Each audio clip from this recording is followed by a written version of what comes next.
Alors dans l'épisode d'aujourd'hui, nous allons parler des 3 principales raisons pour lesquelles votre projet potentiellement peut être en retard ou ne va pas tenir ses délais.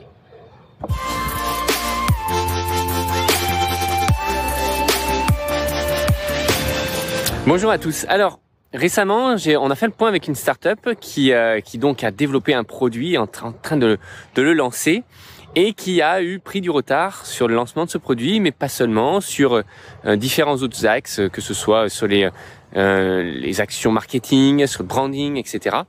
Et du coup, on en est venu à une réflexion, à essayer de se poser et de réfléchir sur quelles sont finalement les raisons pour lesquelles on est en retard, et typiquement sur un projet de startup ou un projet entrepreneurial. Alors, il y en a trois principales raisons. La première raison principale pour laquelle on peut être en retard, c'est parce que on fait quelque chose de nouveau. Et quand on fait quelque chose de nouveau, par définition, quelque chose d'innovant, on ne sait pas forcément où est-ce qu'on met les pieds. On ne sait pas forcément quelles vont être les difficultés, on ne sait pas forcément quel est le meilleur chemin pour l'atteindre. Donc on imagine ce qu'il y a à faire, on fait une liste de choses à faire, on pense que cette liste est complète, mais au fur et à mesure qu'on avance, on se rend compte qu'il y a des choses qu'on a oubliées. Et c'est souvent ça qui arrive, c'est parce que comme c'est quelque chose de nouveau, on l'a pas fait, on n'est pas conscient de toutes les petites tâches et petites contraintes qui peuvent à un moment donné arriver sur un projet. Et projet de start-up ou pas projet de start-up d'ailleurs, c'est souvent la principale raison pour laquelle on va être en retard. La deuxième raison pour laquelle un projet peut prendre du retard, c'est généralement l'équipe. Si l'équipe n'est pas suffisamment focus, si l'équipe n'est pas suffisamment orientée résultat, typiquement si on a le syndrome du salarié démotivé qui vient juste pour son salaire et qui arrive, qui prend son café, voilà, qui est pas dans un mode action et qui est pas orienté résultat en se disant tiens à la fin de la journée je veux avoir terminé ça ou je veux avoir terminé ci, etc. Vraiment orienté résultat. On va avoir des problématiques de synergie, on va avoir une équipe qui sera pas suffisamment efficace et du coup ça fait que les délais seront plus longs que ce qui pourrait être si jamais on avait une équipe et des personnes qui sont réellement motivées.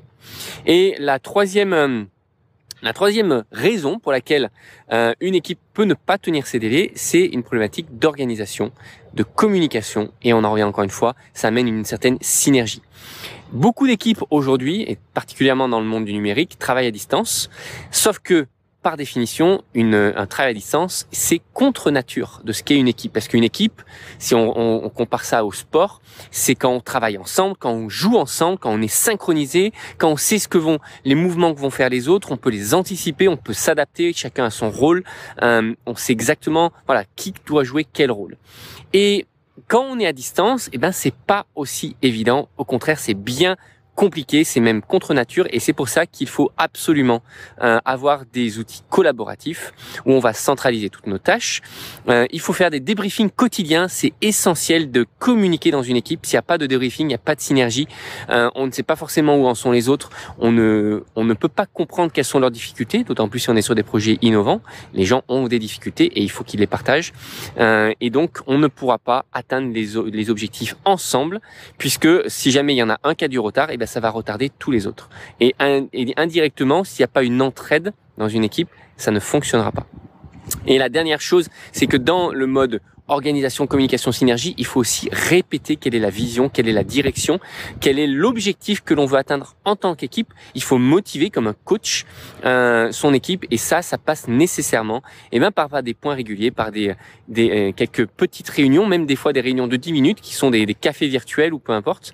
Mais il faut communiquer un maximum dans une équipe, sinon le projet prend du retard, n'atteindra pas le même standard qu'il pourrait atteindre avec une équipe bien soudée. Voilà, c'était clairement le feedback, le retour et l'analyse, la rétrospective un petit peu de ce qu'on a pu faire sur cette startup. Je vous invite évidemment à appliquer tous ces conseils et je vous dis à très vite pour un prochain épisode.